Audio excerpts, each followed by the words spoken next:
The other lot will assign the goat for Azazel. Who's this? Azazel. It's a wonderful question, John. Azazel, another character, taught men to make swords of iron and weapons and shields and breastplates and every instrument of war. He showed the metals of the earth how they should work gold to fashion it suitably, and concerning silver to fashion it for bracelets and ornaments for women. 2 goats were involved in the ceremony. 1 goat was sacrificed, but 1 was not. The one sacrificed was for the Lord. The one left alive was for Azazel. Welcome to another episode of Ring Them Bells, where we exist to help you rediscover the supernatural focus of your Bible. You can do this with us and join this growing community here at Ring Them Bells. We are a global collective of redeemed individuals who pledge our allegiance to Jesus and Jesus alone. We invite you into this community. We would love for you to subscribe, like, share, join this community, follow along with us as we follow the one true King. So turn on your alerts and stay tuned. As always, the beginning is near.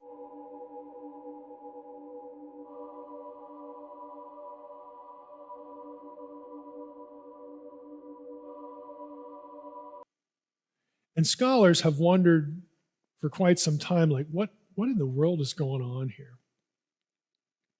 Now, in Unseen Realm, and again, I give you resources to other sources about this, Azazel was a demon, not just in later Judaism, but he is a deity, to an Israelite mind, demonic figure of the wilderness. He's a wilderness entity, a god, a deity associated with the wilderness. He's not Yahweh. The wilderness is his domain. It's the bad place. It's the anti-Eden. The wilderness is not where Yahweh is. Yahweh is leading us through the wilderness to his land, to the land he is giving us, to the new Eden, the land that flows with milk and honey. But we're here in the wilderness, and we have these instructions for Leviticus 16, and we have these 2 goats. One of them is for Yahweh, the other one is for Azazel. Now, this has raised the question, well, is this a sacrifice? Do you have God telling the Israelites to sacrifice a goat to a different God? No. If you actually look through and read Leviticus 16, only one of the goats is sacrificed. Okay, there's one goat that is sacrificed, before I get there, there's one goat that is sacrificed to Yahweh. The blood of that goat is applied to the structure of the tabernacle. It's sprinkled on the mercy seat where the Ark of the Covenant is. This is the Day of Atonement. It actually has nothing to do with the forgiveness of any individual sins. What this does, and again, we did a whole podcast series on the book of Leviticus. You can listen to Leviticus 16 and really Leviticus 1 through about 7, the sacrifices there. The blood is never applied to people. There are only 2 exceptions where blood is applied to people. And they have to do with the priesthood, sanctifying the priesthood, because they will occupy sacred space and perform various rituals to protect Yahweh's turf, to protect sacred space from defilement, and again, allow access to worshipers and people who bring offerings. The offerings are consistently about purging, cleansing sacred space so that the people are accepted into sacred space, or at least onto some part of sacred space, to bring their offering, regardless of whatever kind of offering it is. So the blood of the one goat is applied to the tabernacle itself. I like to compare the Day of Atonement to hitting the reboot button on your computer, because that's exactly what it did. It resets the tabernacle. You did this once a year. It resets the tabernacle to its original pristine conditions so that it can be used for another year. It's a reboot. It's a do-over. It's a renewal of the starting point. It's about sacred space. It's not about people. The blood is never applied to people. Now, the second goat What is that? That is not sacrificed. We don't have an offering, sacrificed to some foreign god. What the priest does with it is he lays his hands on the head of the second goat, and he symbolically transfers the sins, the impurities, everything that would defile sacred space and be an offense to Yahweh is transferred to the head of the goat, and then the goat is sent off where? Into the wilderness, to Azazel. What's the logic? Well, this is where sin belongs. This is where impurity belongs. It doesn't belong in the camp of Yahweh. Much less sacred space. It doesn't belong anywhere here in Yahweh's people, because Yahweh's people themselves are sanctified. They are set apart from other peoples. They're not, to worship other gods, obviously, but they're not. They even have their own land. They're completely separated. They're to be a kingdom of priests and a holy, a set apart nation. So once a year, we're going to hit the reboot button, and we're going to send all of the impurities, all the things that are anti-Eden, back to anti-Eden. Because Eden, the camp, the holy company, the holy family, and God's domain needs to be purified. And we reset the tabernacle so that as we go, and people become ritually impure by, maybe they touch a dead carcass or a woman in her menstrual cycle. We could talk about all these things, what the logic is. None of those things have to do with moral failure or moral impurities. They're not sins, okay? What they are is there are things that happen to people that render them ritually impure. And all the things in the Levitical system that render someone ritually impure are things that are unavoidable in life. They're not designed to teach the Israelites anything about how awful they are. They're designed to teach the Israelites how human they are and how other, non-human, how above human God is. This is the point. This is the logic of the system. We've sort of read New Testament forgiveness and sacrifice of Jesus' terminology back into the Old Testament, and therefore we don't understand what's going on here. What we should do is understand what's going on here and then read that into New Testament material.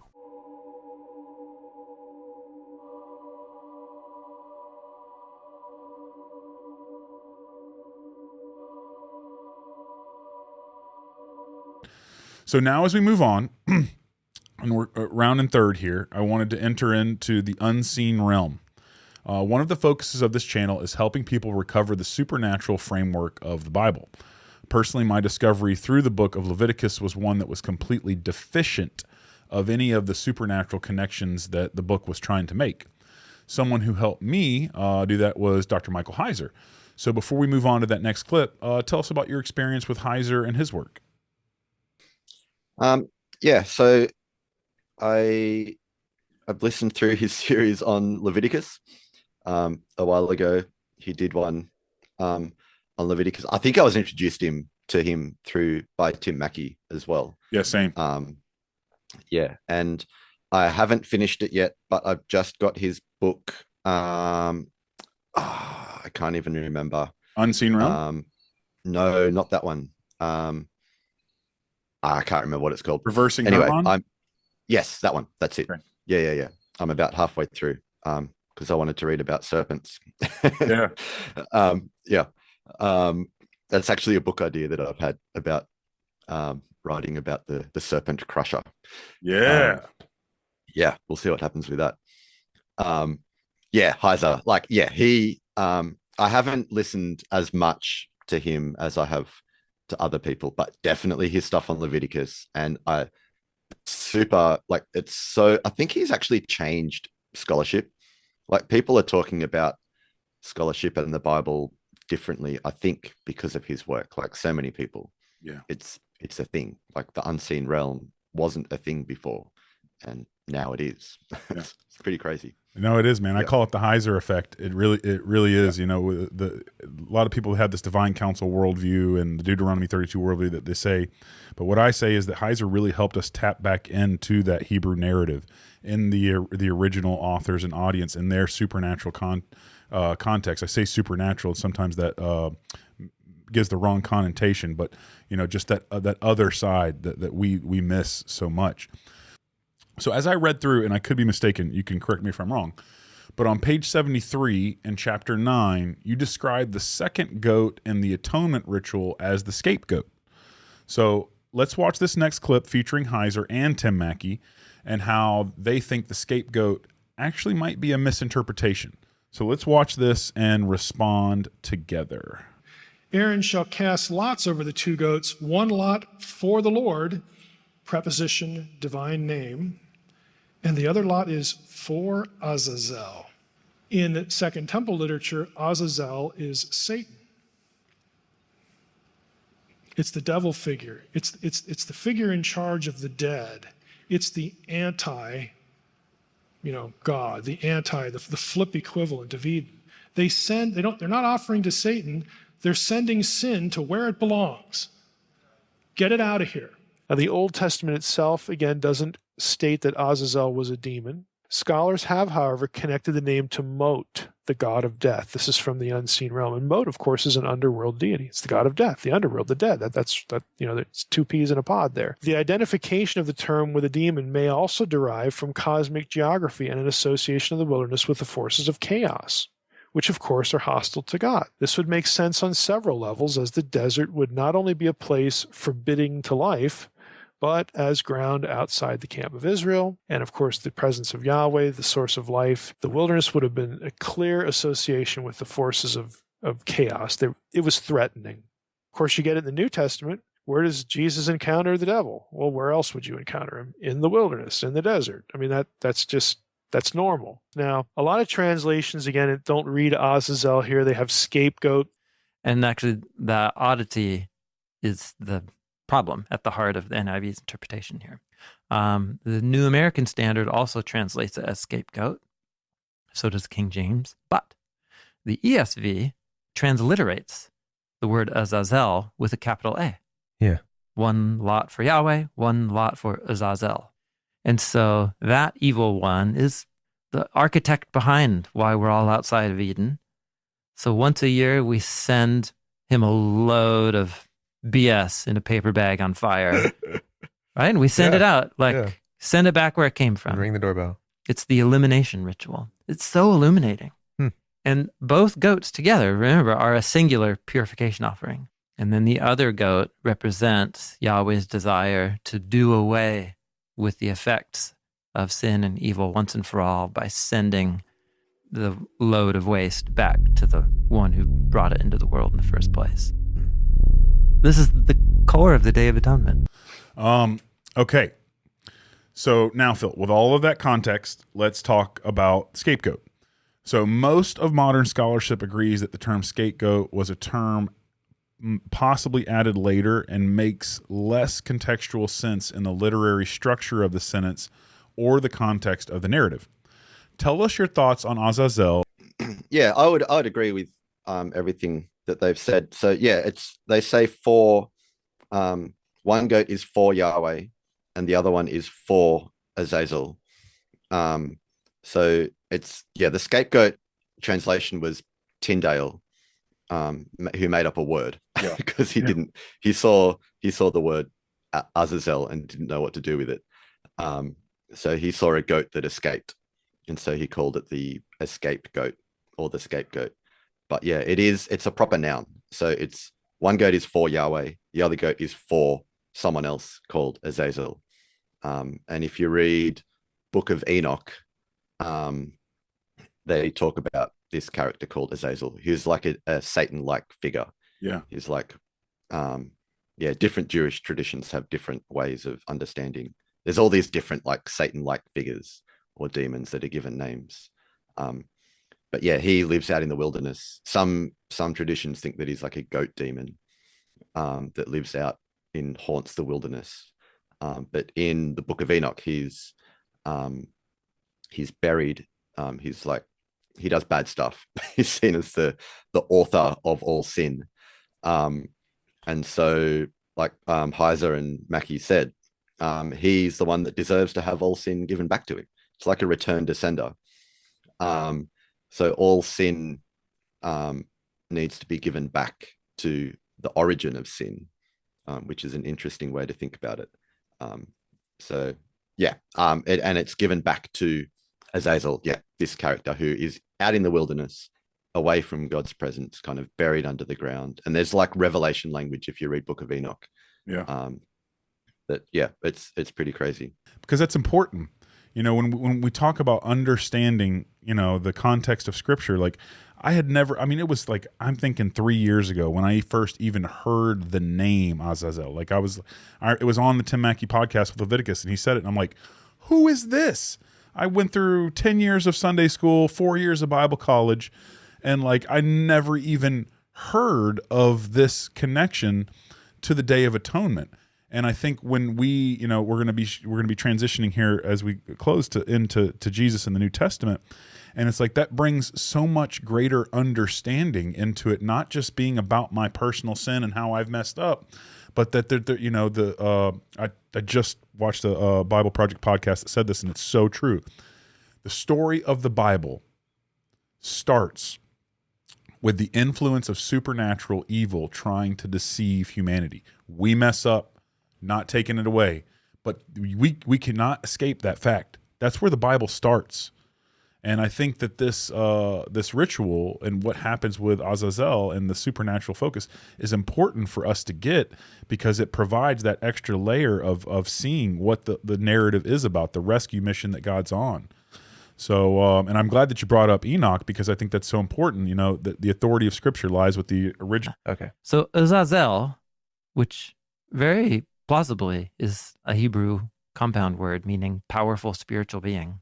Back to Unseen Realm, I made this comment. Azazel is regarded as the name of a demon in the Dead Sea Scrolls, again, because it's an entity, it's a proper name, and also other ancient Jewish books. In fact, in one scroll, 4Q180, that's a Dead Sea Scroll, column 1, line 8, Azazel is the leader of the angels that sinned in Genesis 6, 1 through 4. Again, that's Jewish tradition. We don't have anything biblical to establish that, but it shows you what they were thinking. This is a hostile entity. It's just a bad guy, a demonic figure. The same description appears in the book of 1st Enoch. Again, Azazel shows up in Enoch as the name of, a leader of, the angels that sinned, the watchers in Genesis 6. Again, this is, sort of, I don't want to go back too far into this, but if you read, the book and you sort of have an understanding of where demons come from in all of, Jewish tradition and Jewish theology, the origin of demons is intimately tied to the fallout of what happens in Genesis 6, 1 through 4, with the Nephilim as well. So it's very understandable why you'd have certain Dead Sea Scrolls that link Azazel, again, a demonic figure that now is sort of roaming the earth, because that's what the demons do according to Enoch when they're disembodied. The demons are the result of killing a Nephilim. So the disembodied spirit of a Nephilim, that's what the demons are. So it's very natural to sort of identify one of these with the whole incident back in Genesis 6, and that's what's happening in 4Q180. And that's not the only place either, but in that text you specifically have Azazel mentioned. What it tells us, again, we can't, and there's nothing really biblical that you can piece together to get that whole thought trajectory other than the origin of demons. I would argue that does have hooks back into the biblical text where demons come from. But as far as the more specific details here, we may not have that, but it shows what people are thinking. It shows that people are looking back at Azazel. Jews are looking at this term in Leviticus 8 and they're thinking entity. They're thinking demon. They're not thinking scapegoat in the way that some of our English translations handle it. They're thinking something much different. And again, I think properly so. The name Azazel stirs up a lot of controversy across many texts of major religions. For one, there appears to be many variations of Azazel, from being an elusive spectre that receives a scapegoat full of sin from Aaron in Leviticus 16, from which the goat was cast down from in apocryphal biblical texts. Azazel also takes the form as the personification of evil and wickedness, some saying he is a demon in the desert, a demon who controls other goat demons, and even a leader of fallen angels in the Book of Enoch. As can be seen in older versions of the Bible, the phrase Azazel does not appear at all. However, if we look at more modern translations, such as Leviticus 16:8, it reads, "And Aaron is to cast lots over the 2 goats, 1 lot for the Lord, and 1 lot for Azazel." By this, it means to show us that Azazel is another entity, one who is considered to be the polar opposite of the biblical God, possibly even an evil entity, hence why he's the one receiving the scapegoat with all the sin imbued with it.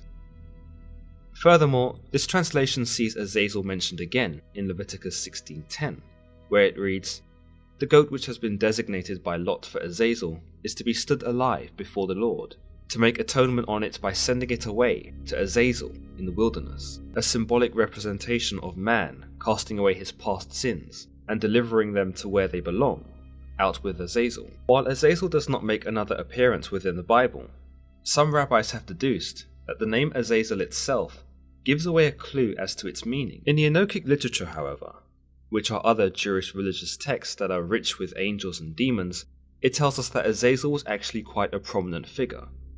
He appears in the Book of Enoch, a book that details the fall of angels known as the Watchers. Before the Great Flood, the Watchers were angels that under God's instruction were to watch over mankind and see that all was well amongst humanity. However, in chapter 6 of the Book of Enoch, we are told that the children of men had multiplied, and that they had beautiful daughters, which were born unto the world. The angels saw these beautiful mortal women, and lusted after them, and decided that they wanted them as wives, and wished to impregnate them with their own seed. A less detailed version of this is also described in Genesis 6:1-8, where we see the Watchers described simply as the sons of God, who were the heroes of old and men of renown. Genesis does not, however, attempt to show us the relationship between the sons of God, or the Watchers, and the mortal women. It simply states that they had relations, and married those they chose to. The Book of Enoch states that the spawn between the Watchers and the mortal women were called the Nephilim. In the Book of Enoch, the sons of God, the Watchers, are detailed as being malevolent, as they ignore Simjaza's warning to leave the women alone and instead convince him to join in. They swear an oath that together they will take the mortal women and make them their own. A list of angels who committed this act are also detailed here, but amongst their names, Azazel does not appear, yet. By chapter 8, Azazel is mentioned and singled out as being the entity who taught men to make swords, knives, shields, and breastplates. He taught them the metals of the earth and how to use them, before leading them astray and corrupting their ways. It's interesting that Azazel is mentioned first, and given a much longer and more aggressive subject to teach the mortals.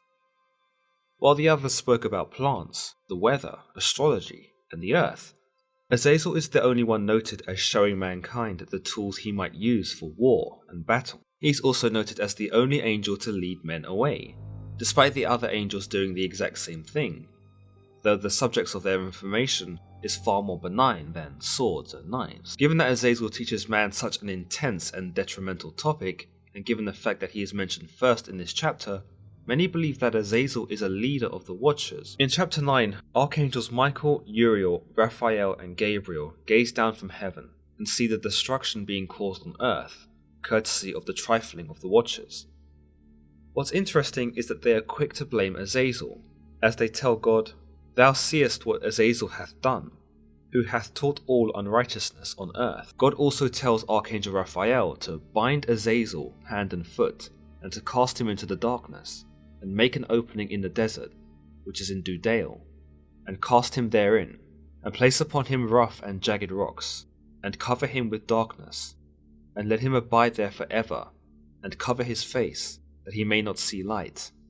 And on the day of the great judgment he shall be cast into the fire, and heal the earth, which the angels have corrupted, and proclaim the healing of the earth, that they may heal the plague, and that all the children of men may not perish, through all the secrets that the Watchers have disclosed, and have taught to their sons. And the whole earth has been corrupted, through the works that were taught by Azazel. To him ascribe all sin. Aaron will cast lots for 2 goats, 1 lot for Yahweh, the other lot for Azazel. So the sentence structure leads you to think that each lot will designate each goat for someone. The first lot's for someone, and then the way the Hebrew's phrased for Azazel puts it in a parallel slot as if it's a name or a title of some kind. And then we'll just keep reading. Then Aaron will offer the goat on which is the lot for Yahweh fell and make it a purification offering. And the goat on which the lot for Azazel fell shall be presented alive before Yahweh to make atonement for it, to send it to Azazel into the wilderness. So there's two ways this has been translated throughout history, two main ways. There is ample evidence that the earliest interpreters of Leviticus understood this as the name of a spiritual being. So I'm just looking here at the Hebrew Aramaic lexicon of the Old Testament by Kohler and Baumgartner, and their first kind of main entry here is a demon of the wilderness. Lots of scholarly history to that. The etymology, like what's the Hebrew root for the name, is, they say, uncertain. However, there has been an explanation offered by a Semitic scholar, Nicholas Wyatt, who thinks it derives from two roots. One is the word azaz in Hebrew, which means strong, and the other one is el, which means spiritual being, powerful spiritual being. Azazel, who resides in the wilderness. The scapegoat interpretation, you really have to do some legwork here. This is also an ancient interpretation. Actually, it gets really complicated into Semitic philology, nerdiness stuff.